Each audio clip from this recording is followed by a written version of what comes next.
ট্রেনে আগুন লাগার ঘটনা তো মাঝে মধ্যে আমরা দেখে থাকি, কিন্তু এতগুলো লোকের মৃত্যু সত্যি সত্যি অনেক দিনের মধ্যে হয়নি। আমার মনে পড়ছে বহুদিন আগে, মানে আজকে থেকে প্রায় 15 বছর আগে, বিলাসপুরের কাছে, ওই বিলাসপুর চক্রধরপুর সেকশনে লোটা পাহাড়ের কাছে বম্বে মেলের একটা ট্রেনে আগুন লেগে প্রায় 70 জনের মতো 70 জন লোক মারা গেছিলেন। তারপর থেকে একটা ট্রেনে আগুন লেগে এত মৃত্যুর ঘটনা অন্তত আমার জানা নেই। কোনো আগুন লাগার সত্যিকারের কি কারণ সেটা তো তদন্ত সাপেক্ষ। এই ব্যাপারে আমি একটা কথা বলে নিই, যেমন আপনাদের মনে আছে কিছুদিন আগে ধানবাদের কাছে একটা ট্রেনের কোচে আগুন লেগে কিছু লোকের মৃত্যু হয়েছিল, 5-6 জন লোকের। সেটার কিন্তু এখনো ফরেনসিক তদন্ত রিপোর্ট, মানে চূড়ান্ত রিপোর্ট এখনো আসেনি।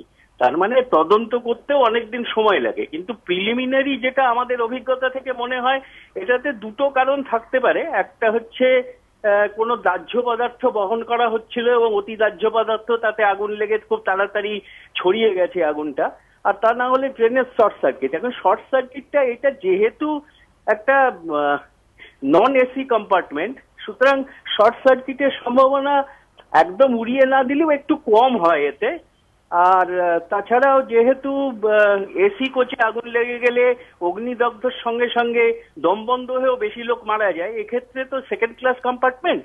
সেই জন্য আমার মনে হয় এইটাতে অতিদাহ্য পদার্থের সম্ভাবনাই বেশি। তবে তদন্ত না করে বলা খুব মুশকিল। শর্ট সার্কিটে যেটা আপনাকে বলছিলাম, সেকেন্ড ক্লাস কম্পার্টমেন্ট, জানলা খোলা থাকবে, খুব তাড়াতাড়ি শর্ট সার্কিটের আগুন কেউ জানতে পারবেন না এবং কেউ চেন টানবেন না। এটা আমার মনে হচ্ছে একটু একটু অসম্ভবের দিকেই যায়। সেই জন্য মনে হয় অতিদাহ্য পদার্থ কেউ বহন করছিলেন এবং সেইটাতে খুব তাড়াতাড়ি আগুনটা ছড়িয়ে যাওয়াতে হয়তো চেন টানারও সময় পাননি কেউ। এই ট্রেনটা কিন্তু বিজয়ওয়াড়া এবং তামিলনাড়ুর মধ্যে কোনো স্টপেজ নেই, সুতরাং এইটা হকারদের সম্ভাবনাটা থাকে যে ট্রেনে অনেক স্টপেজ থাকে সেইটাতে। সুতরাং এক্ষেত্রে হকার, আমার মনে হয় হকারের যে প্রবলেমটা আছে সেটা যদিও অন্য জায়গায় আছে, কিন্তু এক্ষেত্রে হয়তো সেটা নাও হতে পারে।